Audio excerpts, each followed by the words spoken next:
os mais velhos aqui, os mais novinhos não vão lembrar, mas os mais velhos talvez lembrem. E, sem ofensa, Sérgio, mas eu já estou olhando para você porque na mesma faixa etária. Eu acho que era do Volô, se não me engano. E a gente cantava ela nos anos... Final de anos 70, anos 80. No Natal a gente sempre agradece. Lembra dela? Por Jesus ter nascido em Belém, mas nem sempre se lembra na prece que ele nasce na gente também. Lembra? E nos livra de todo o pecado e de tudo que há de ruim. Obrigado ao meu Jesus querido por nascer aqui dentro de mim. E a gente sempre procura pensar assim, com insight, de uma forma distinta, pensar no significado do Natal. A gente quer achar alguma coisa especial, porque tem tanta coisa especial ali no meio. Então, lá na música, que eu acho que era do Volô, eu não tenho certeza, mas a ênfase era... tá certo, no Natal a gente tem que agradecer porque Jesus veio ao mundo, mas é subjetivo também, ele também nasce no nosso coração. Eu me lembro, por exemplo, uma música baseado num poema do Frederico Garcia Lorca, onde o compositor foi o Fagner, que fez uma música em cima do poema do Lorca. E ele dizia: eu não quero adorar o Cristo na cruz sempre com sangue nas mãos, sempre com cara de suplício. Não, eu não quero, eu quero adorar o Cristo vivo. E Lorca nem cria em Deus. Na verdade, ali ele está falando de um Cristo libertador, que na cabeça dele não pode ser um Cristo que morre, tem que ser um Cristo libertador. E, por incrível que pareça, a gente vai criando ideias de quem é Jesus, né? Eu consigo adorar o Cristo ressurreto, exultante, mas difícil pensar num bebezinho como Deus conosco. Ou então, por exemplo, se você pegar aquela música Mary, Did You Know? Maria, você sabia? Ela faz perguntas muito interessantes. Na própria música ela diz assim: Maria, você sabia que o bebezinho que você segura nos seus braços um dia vai andar na água? Maria, você sabia que o bebezinho que você hoje beija a face, quando você beija a face desse teu bebê, você beija a face do próprio Deus? Maria, você sabia que esse bebê que você hoje traz ao mundo, um dia trará vida para você? Esse bebê que você dá à luz, um dia dará luz para você? Maria, você é uma música linda, que faz a gente imaginar o que seria, as coisas que os pais de Jesus não podiam ter compreensão completa quando seguravam Jesus como bebezinho. E é normal a gente ter várias perspectivas, e também ter certas ênfases que a gente escolhe e prefere. Para alguns é fácil adorar o bebezinho da manjedoura. Para outros é mais fácil pensar em Cristo no seu grande momento de glória na ressurreição. E para outros o sacrifício na cruz é aquele aspecto mais profundo que move. Eu queria hoje com vocês mostrar que o objeto do nosso culto natalino, Jesus Cristo, Cristo em seu verdadeiro significado, tá? Que é o significado da obra dele, ele e a sua obra são uma coisa só. O verdadeiro significado de Jesus é ele como Emanuel, como Deus conosco. A verdadeira celebração do Natal cultua Cristo no seu significado pleno, na sua obra completa. E é isso que permite uma verdadeira adoração. E eu quero mostrar para vocês que a visão que nós temos de Cristo é determinativa do resto das nossas vidas. O que você pensa a respeito de Cristo determina não só seu comportamento, mas sua visão de mundo. Deixa eu ler com vocês Evangelho de Mateus, capítulo 2. Vou ler dos versos 1 a 12. Se tiver com a Bíblia aberta e quiser acompanhar, Mateus 2, 1 a 12. Tendo Jesus nascido em Belém da Judéia, em dias do rei Herodes, eis que vieram uns magos do Oriente a Jerusalém e perguntavam: onde está o recém-nascido rei dos judeus? Porque vimos a sua estrela no Oriente e viemos para adorá-lo. Interessante que a conjunção de dois planetas, que o Daniel e o Rafael estavam frustrados porque estavam querendo observar e os dias estavam encobertos nessa semana passada, mas a conjunção de dois planetas criou o efeito de uma estrela muito forte. E algumas pessoas por aí disseram: essa é a estrela de Belém, porque quando mede, de tempo em tempo que ela passa, bateria para ela ter sido, de fato, a estrela, o astro que apareceu no céu e guiou esses homens sábios que vieram do Oriente. Esses homens que perceberam, de alguma forma, um sinal no céu e que receberam de Deus a revelação de que era nascido o rei dos judeus. E eles seguiram a estrela para achar o rei dos judeus. Então nós lemos aqui que eles vieram do Oriente para Jerusalém e eles perguntaram: onde está o recém-nascido rei dos judeus? Porque vimos a sua estrela no Oriente e viemos para adorá-lo. Tendo ouvido isso, alarmou-se o rei Herodes e com ele toda Jerusalém. Então, convocando todos os principais sacerdotes e escribas do povo, indagavam deles onde o Cristo deveria nascer. O Herodes, de repente, ficou bem grilado. Bom, o rei dos judeus é ele. Herodes se achava, ele tinha a sanção do governo romano. Ele, de fato, exercia o poder como se fosse o rei. E chegam esses homens do Oriente, homens importantes, e dizem: cadê o recém-nascido rei dos judeus? Porque nós vimos a estrela. O que você pensaria se você fosse Herodes e chegasse esses caras e falaram: cadê o novo rei de Israel que nós vimos a estrela dele no céu mostrando que ele nasceu agora? Herodes ficou bem grilado. E aí, então, ele mandou consultar com vários homens de Jerusalém, estudiosos da palavra e tudo, onde é que o Cristo deveria nascer. E a resposta: em Belém da Judéia, responderam eles, porque assim está escrito por intermédio do profeta: e tu, Belém, terra de Judá, não és de modo algum a menor entre as principais de Judá, porque de ti sairá o guia que há de apacentar o meu povo, Israel. Com isso, Herodes, tendo chamado secretamente os magos, inquiriu deles com precisão quanto ao tempo em que a estrela aparecera, e enviando-os a Belém, disse-lhes: ide, informai-vos cuidadosamente a respeito do menino, e quando o tiverdes encontrado, avisai-me para eu também ir adorá-lo. Sei. Depois de ouvirem o rei, partiram. E eis que a estrela que viram no Oriente os precedia, até que chegando parou sobre onde estava o menino. E vendo eles a estrela, alegraram-se com grande e intenso júbilo. Entrando na casa, viram o menino com Maria, a sua mãe. Prostrando-se, o adoraram e, abrindo os seus tesouros, entregaram-lhe suas ofertas, ouro, incenso e mirra. Sendo por divina advertência prevenidos em sonho para não voltarem à presença de Herodes, regressaram por outro caminho à sua terra. A primeira coisa que eu quero mostrar para vocês é que a visão que temos de Cristo, ela é limitada pelos horizontes que nós estabelecemos para a nossa própria vida. Nossos horizontes limitam a visão que nós temos de Cristo. Se você resolver que só quer ver o bebê da manjedoura, ai que fofinho, algo parecido com o Papai Noel e os elfos,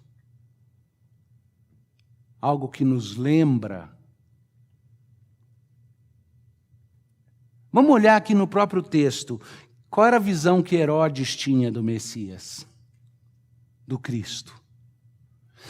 Vamos lá. Primeiro lugar, Herodes sabia que viria um Cristo? Herodes não sabia que viria um Cristo? Por que ele perguntou então?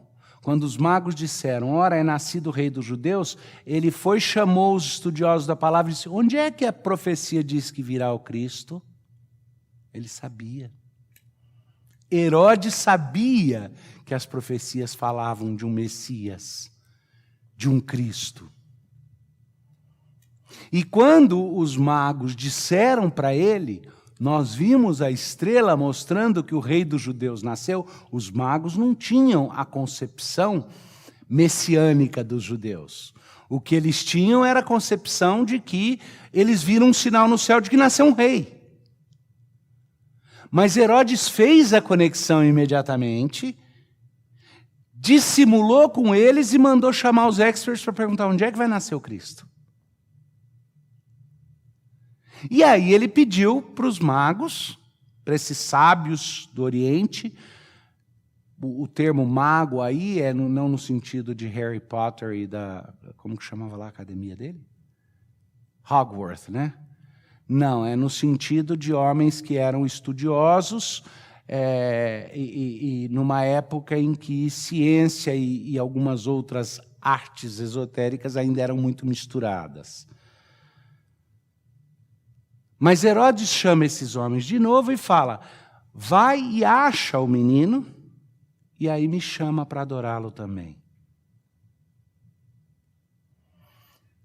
O que Jesus representava para Herodes?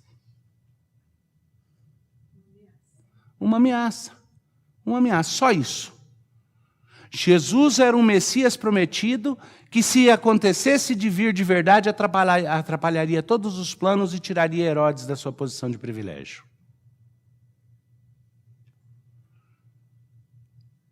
E não é só Herodes. Para muita gente, Jesus é simplesmente uma ameaça. Um incômodo.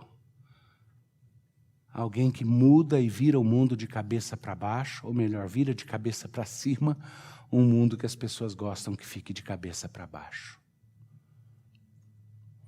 Então, para Herodes, a visão que ele tinha do que seria o Cristo significava uma ameaça. Se às vezes para nós a ideia meio de Botticelli, né? Botticelli é que pintava aqueles anjos gordinhos, fofinhos, né? A ideia de um Jesus na manjedoura, que é um bebezinho gordinho, fofinho, é o bebê da manjedoura, se ela às vezes barateia e nos tira da cabeça o verdadeiro significado de quem Cristo é, e isso daí é o nosso horizonte que determina, Herodes também tinha uma ideia, uma concepção completamente errada a respeito de quem era Jesus Cristo. Mas e os reis magos?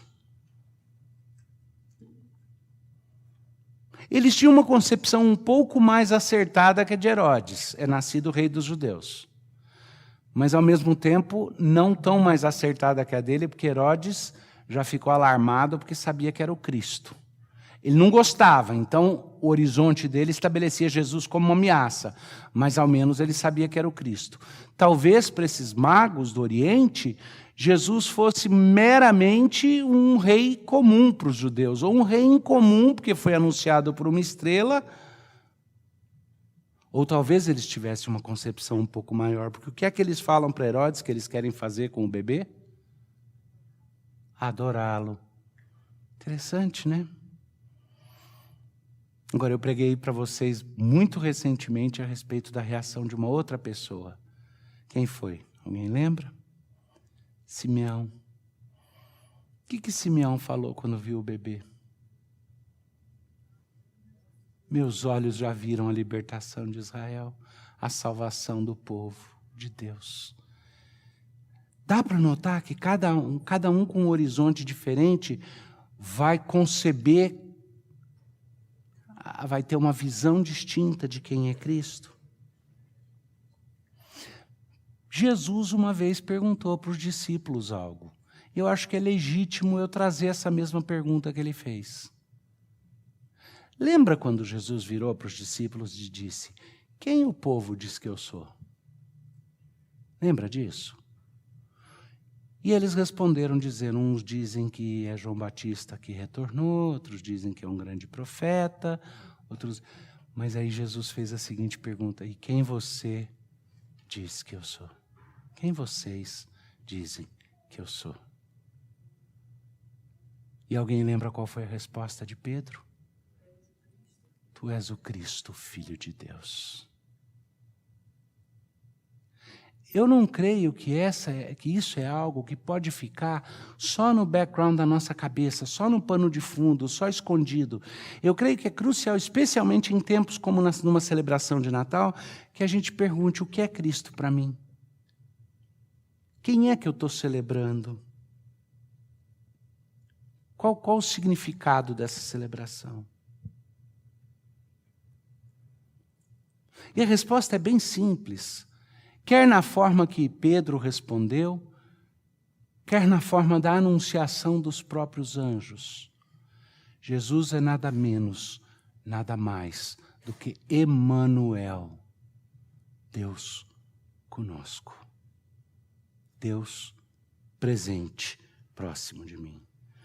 Bom, eu falei que os nossos horizontes vão limitar a visão que nós temos de Cristo, né?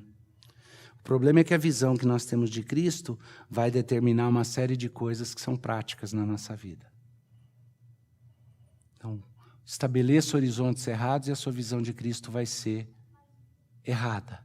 Uma visão errada de Cristo vai alterar ao mínimo 3 coisas: quem você adora, quais são suas preocupações e ações, e qual a sua visão do mundo e das coisas ao seu redor.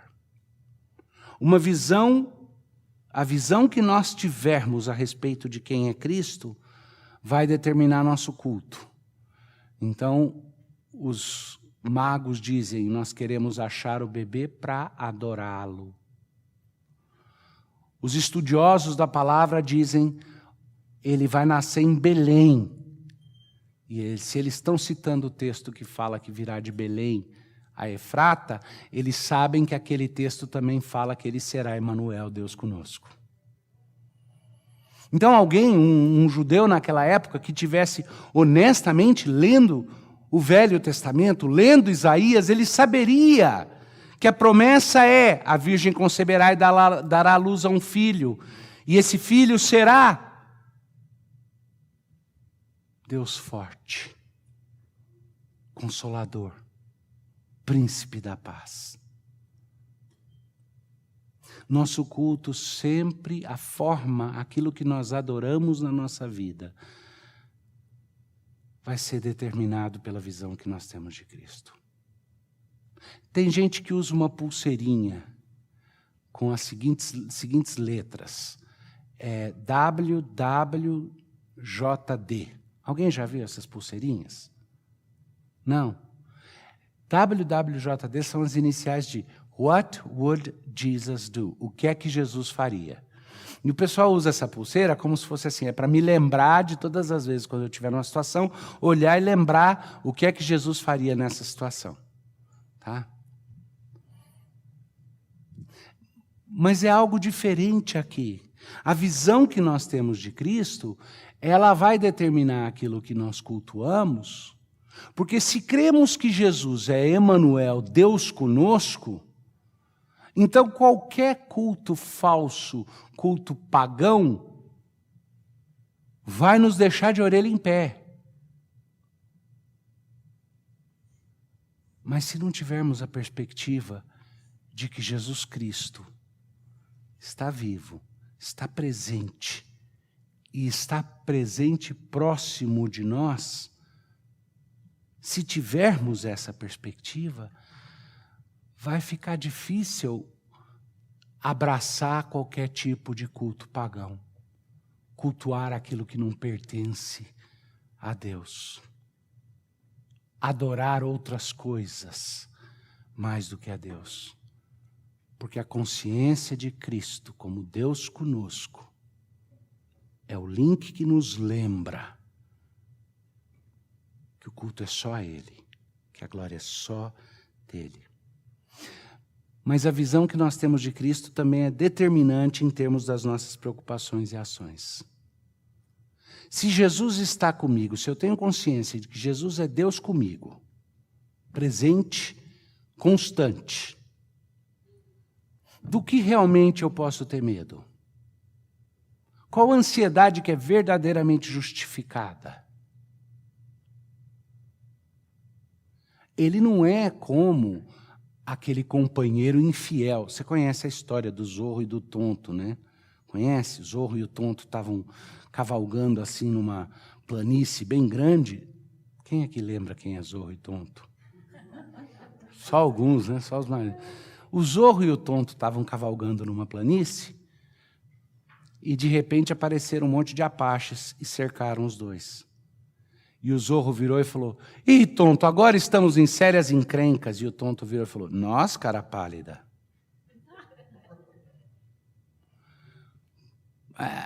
Amigo desse tipo, né? Se eu tenho consciência de que Cristo está bem próximo, não distante, mas bem próximo da minha vida, do meu coração. Eu sei que Ele é amigo fiel, que nunca vai virar para mim e falar, nossa, cara pálida, porque o que acontece comigo é o drama dele também, porque o meu sofrimento é o sofrimento do meu Jesus, porque o meu pecado foi assumido pelo meu Jesus. E porque a vida dele me foi dada. Eu já me conto por ressurreto com ele, porque morri com ele. Ter essa perspectiva de quem ele é, entendê-lo como Emanuel, altera a forma como eu olho para os meus dramas e altera a forma como eu me comporto diante deles. Ter a clareza dessa perspectiva muda tudo. Mas também modifica a forma como eu olho para os grandes dramas. Por exemplo, alguns de vocês devem estar sentindo que não só esse ano foi esquisitíssimo, mas que nós vimos coisas acontecer que não esperávamos, em termos de controle social, em termos de usurpação, em termos de... Qual de vocês não fica arrepiado quando escuta falar do Global Reset, quando escuta falar que a religião e a igreja são um impedimento para a evolução da humanidade? Coisas que estão sendo ditas abertamente, antes isso era dito escondido. Arrepia, não arrepia? Mas se eu souber que Jesus Cristo é Emanuel, Deus conosco, e que Ele é o Rei do universo, eu não vou esquecer por um só momento que Ele não saiu do trono, que Ele reina, que não importa quem senta na liderança da Casa Branca, não importa quem governa o Brasil, não importa a OMF, não importa... George Soros e qualquer outro globalista que tenha, não importa. Jesus reina. Eles estão brincando, pensando que governam. Mas Jesus reina soberano. E não abre mão por um só instante da soberania que Ele exerce do seu trono. E Ele é meu amigo. Ele deu a vida por mim. Ele foi um presente que o Pai deu, e Ele se tornou para sempre Emanuel, Deus presente conosco. Isso muda a nossa perspectiva do que está acontecendo globalmente também. Isso muda a nossa capacidade de absorver e compreender as coisas e os desafios que vierem pela frente. Mas tem um probleminha. Se você está ouvindo isso que eu estou falando, talvez pense, mas se fosse tão óbvio assim, por que os outros não percebem? Por que demora tanto tempo até para cair a ficha para a gente? Por que os outros não veem? É que só Deus é que revela a verdadeira visão que nós temos de Cristo. Ela não é algo que pode ser desenvolvido pelos olhos humanos sem uma ação de Deus. O pecado nos torna resistentes a entender a verdadeira natureza de Cristo. Uma vez, doutor, eu contei aqui na igreja uma história de um homem que era alcoólatra e tinha um amigo que era médico. E o amigo dele, médico, resolveu ajudá-lo a parar queria dar um susto nele para ele parar com o alcoolismo dele. Então o amigo, que era médico, convidou ele para ir no consultório, levou ele lá atrás num laboratóriozinho, uma salinha que tinha, pegou um pedaço de filé mignon, botou numa coisa de, como que chama? Petri dish, né? E derramou um monte de cachaça em cima. e falou, vamos sair para almoçar e a gente volta depois para ver o que acontece. Saíram para almoçar, quando voltaram, ele mostrou que aquela carne estava toda esbranquiçada, ressequida, que a cachaça tinha feito naquela carne. Ele estava certo que o amigo dele ia assustar, e o amigo dele falou, eu nunca mais como carne.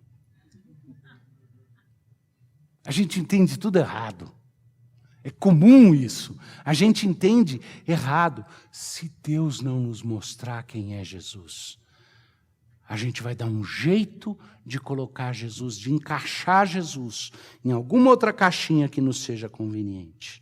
E o que Deus revela quando Ele nos mostra a visão real que devemos ter de Cristo, em primeiro lugar, é que Jesus é completamente distinto das nossas perspectivas humanas que querem colocar Ele ali num rótulozinho.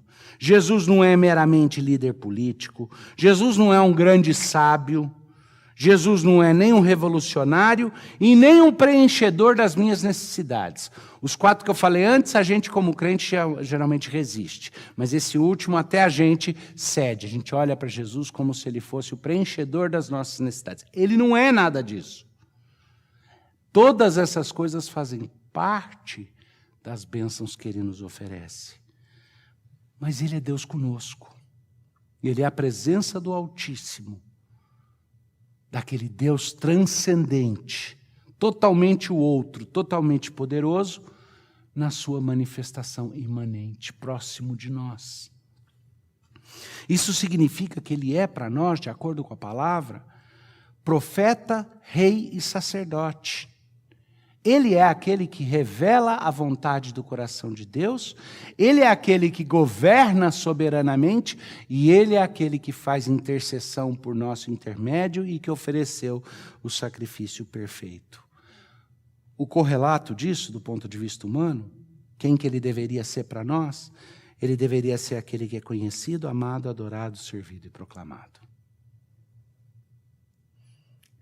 Eu rogo a Deus que esse seja um ano no qual, a despeito de qualquer outra coisa que a gente venha enfrentar, quer seja um ano mais fácil ou quer seja uma versão 1.0, 2.0 do 2020, que infelizmente muitos de nós tememos que seja.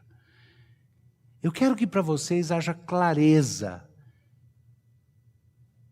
que do ponto de vista bem pessoal, Jesus Cristo é aquele que te é conhecido, amado, adorado, servido e proclamado. Abraça e se agarra a Jesus dessa maneira. Porque como rei, ele não abre mão por um segundo do trono do universo. Como profeta, ele não nos deixa desamparados, mas aponta o caminho de Deus. Como nosso sacerdote, ele garante a paz com Deus e a nossa reconciliação com Deus e uns com os outros. O que isso significa? Bom, lógico, em termos aí, fazendo link com o Natal, quando a gente pensa no bebê da manjedoura, a nossa celebração é só uma formalidade, uma sentimentalidade, simplesmente algo no qual a gente insere as nossas ideias e os nossos significados de ternura pessoal? Não. A nossa visão precisa, os nossos horizontes precisam ser vastos o suficiente para não limitar a nossa visão de quem que é. Nós adoramos o bebê na manjedoura porque sabemos que o bebê na manjedoura é rei do universo. É Deus conosco. Deus nos revela quem é Jesus Cristo. E se você recebeu o Senhor Jesus Cristo como o Senhor e Salvador da sua vida, é porque Deus te revelou. Aliás, quando Jesus pergunta quem o povo diz que eu sou, e depois ele vira e transforma a pergunta e diz quem vocês dizem que eu sou, qual é a mesma resposta de Pedro? E aí Jesus vira para Pedro e fala, muito esperto, Pedro, muito legal que você tenha descoberto isso, foi? Alguém se lembra o que Jesus fala para Pedro? Deus te revelou porque carne e sangue não podem chegar a essa conclusão sozinhos. Se você conhece Jesus Cristo, é porque Deus te revelou que Ele é Emanuel, Deus conosco. Isso faz toda a diferença. Para mim, eu espero que esse ano de 2021, que vai começar em breve, seja um ano no qual a preeminência de Cristo na minha vida seja a constante, que sirva de âncora para tempos difíceis, de conforto para tempos duros e de esperança no meio da confusão de um mundo cada vez mais complicado. Amém?